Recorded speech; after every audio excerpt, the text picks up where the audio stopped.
નમસ્કાર મિત્રો, મહેસૂલ વિભાગ દ્વારા તારીખ 17/8/2026ના રોજ મહેસૂલ તલાટીઓને બજાવવાના કાર્યો અને ફરજો અંગેના કામગીરીને લગતા જે જોબ ચાર્ટ બાબતનો જે ઠરાવ કરવામાં આવ્યો છે તેને લગતી સંપૂર્ણ માહિતી મેળવીશું કે મહેસૂલ તલાટી એટલે કે રેવન્યુ તલાટીએ કઈ કઈ કામગીરી કરવાની રહેશે તે અંગેનો ઠરાવ 17/8/2026ના રોજ કરવામાં આવેલ છે કે જે સંદર્ભ ઠરાવ અહીંયા આપેલ છે એ સંદર્ભ ઠરાવ 1 છે જે 24/2/2012ના રોજ કરવામાં આવ્યો। અહીંયા ઠરાવ ક્રમાંક પણ આપેલ છે।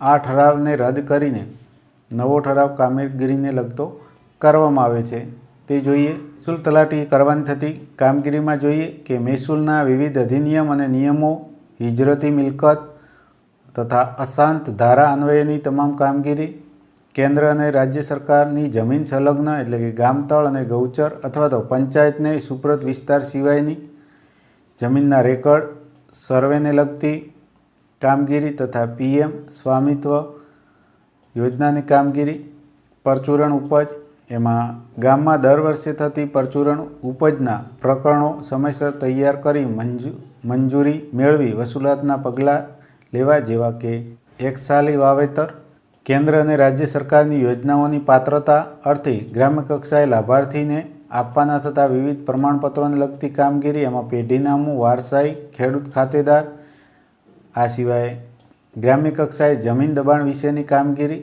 એમાં સરકારી ખરાબા અને અન્ય સરકારી જમીન, સાર્વજનિક મિલકતો અને જમીનો, એમાં સાર્વજનિક મિલકત, ગૌચર, રસ્તા અને ઝાડ, પડતર જમીન, જળાશય, પિયાવા, રેતી, માટી મોરમ, ખનિજ, સ્મશાન અને કબ્રસ્તાન, પાણી વગેરે બાબતોનો થયેલ હુકમો પ્રમાણે વહીવટ થાય તે જોવાનું રહેશે અને ગ્રામ પંચાયતને સુપ્રત કર્યા સિવાયની તમામ કામગીરી અન્ય તમામ કામગીરી કરવાની રહેશે। આ સિવાય આગ, પૂર, અછત કે આપત્તિ અંગે ઉપરી અધિકારીને રિપોર્ટ કરો તથા રાહત અને બચાવની કામગીરી એ પંચાયત તલાટી કે મંત્રીની મદદમાં સાથે રહેવાનું રહેશે। કૃષિ રાહત પેકેજ, એમાં કુદરતી આપત્તિઓ સમયે જાહેર થતા કૃષિ રાહત પેકેજ અંતર્ગત ખેડૂતોની અરજીઓ સ્વીકારવી, તેની સ્થળ તપાસ કરવી, નિયમ અનુસાર વેરિફિકેશન પ્રક્રિયા પૂર્ણ કરવી, પંચાયત તલાટી ક્રમ મંત્રી સર્વે દરમિયાન સાથે રહી સંપૂર્ણ સહકાર આપવો। રેશન કાર્ડ KYCની કામગીરી કરવાની રહેશે। પૂર અને અન્ય આપત્તિમાં ખેતીની જમીનને થયેલ ધોવાણ વગેરે માટે સર્વે અને સહાયની કામગીરી કરવી, એ પણ પંચાયત તલાટી સાથે મળીને।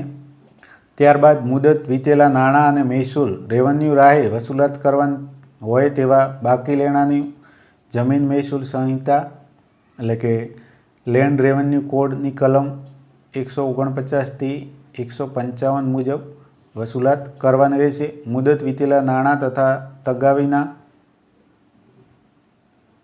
લેણા તથા નીચે જણાવેલ વસૂલાત રેવન્યુ રાહે લેવાની હોય આ અંગેના પગલાં લેન્ડ રેવન્યુ કોડ કલમ 149 થી 55 પ્રમાણે તજવીજ કરવાની રહેશે। એમાં જુદા જુદા પ્રમાણપત્રો મુજબ સહકારી ઇન્કમ ટેક્સ, સેલ્સ ટેક્સ અંગેની કામગીરી, ભૂમિ સંરક્ષણ, જળ સિંચાઈ, હદ નિશાન અને પોત હિસ્સા, મજૂર અદાલત દ્વારા રજૂ થયેલ રિક્વેસ્ટ સર્ટિફિકેટ મુજબ રેવન્યુ રાહે વસૂલાત કરવા અંગેની કામગીરી કરવાની રહેશે। ત્યારબાદ વાર્ષિક હિસાબો અને જમાબંધી પૂર્તતા, એમાં વાર્ષિક હિસાબો સમયસર તૈયાર કરવા અને જમાબંધી, ઇન્સ્પેક્શન નોટ અંગેના મુદ્દાઓને લગતી કામગીરી કરવાની રહેશે। સાથણીથી ખેતી માટે જમીનની ફાળવણી, ગામતળ નિયમ કરવાની કામગીરી, ગામ ખેડૂતોને આર્થિક સહાય મળે તે માટે જરૂરી દફતર ઉતારા, સાર્વજનિક હેતુઓ માટે જમીન નિયમ કરવા સંબંધિત કામગીરી, વરસાદ તથા પાક અહેવાલ તાલુકા કચેરીએ મોકલવા તથા માહિતી પત્રકોની જાળવણી કરવી, ઉદ્યોગો માટે IFP પોર્ટલની જમીન સંબંધિત ઓનલાઈન કામગીરી, આનાવારી સમિતિમાં કામ કરવા માટે ગામના પ્રતિનિધિ ખેડૂતોની સમયસર નિયુક્ત કરવી, તુલાવારીનું કામ સમયસર પૂરું કરવું, કામ અંગેના જાહેરનામાની પ્રસિદ્ધિ સમયસર કરવી, સમિતિના મંત્રી તરીકેની કામગીરી બજાવવી, આમાં પણ તલાટી ક્રમ મંત્રી સાથે રહેશે। એગ્રીકલ્ચર સેન્સસની કામગીરી કરવી,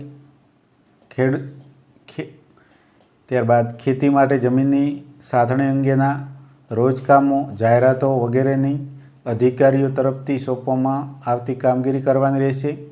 ત્યારબાદ ખાસ શરતો, ખાસ પ્રકારના પટ્ટાથી આપવામાં આવેલ જમીનોનો ઉપયોગ ઠરાવ્યા મુજબ થાય છે કે નહીં તેની ખાતરી કરવી તથા શરત ભંગ થતો હોય તો તેની કાર્યવાહી પણ કરવાને લગતી કામગીરી કરવાની રહેશે।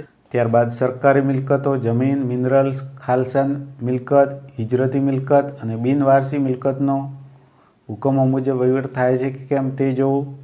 હદ નિશાન દુરસ્તી, જાળવણી, હદ નિશાન ભંગની કામગીરી 10 વર્ષના કાર્યક્રમ હેઠળ તે અંગેના નકશા મેળવવા, જાહેરનામા પ્રસિદ્ધ કરવા, સ્થાનિક ચોકસાઈ કરવી, લેન્ડ રેવન્યુ કોડ કલમ 125 અંગેની કામગીરી અને કલમ 123નો અમલ કરાવવો, જમીન સંપાદન કામગીરી અંતર્ગત પંચ રોજકામ, નોટિસ બજાવણીને લગતી કામગીરી, કમી, જાસ્તી, દુરસ્તી પત્રકોના અમલ, મહેસૂલ, જમીન મહેસૂલ છૂટ અગર વધઘટ કરવાની થતી હોય તો તેને લગતી કામગીરી કરવાની રહેશે। ત્યારબાદ જે ગામ કે શહેરમાં સિટી સર્વે લાગુ પાડવામાં આવેલ હોય તેવા વિસ્તારના બિનખેતી બરોનું ગામ રેકર્ડ બંધ કરવું અને સિટી સર્વે ખાતે સુપ્રત કરવું।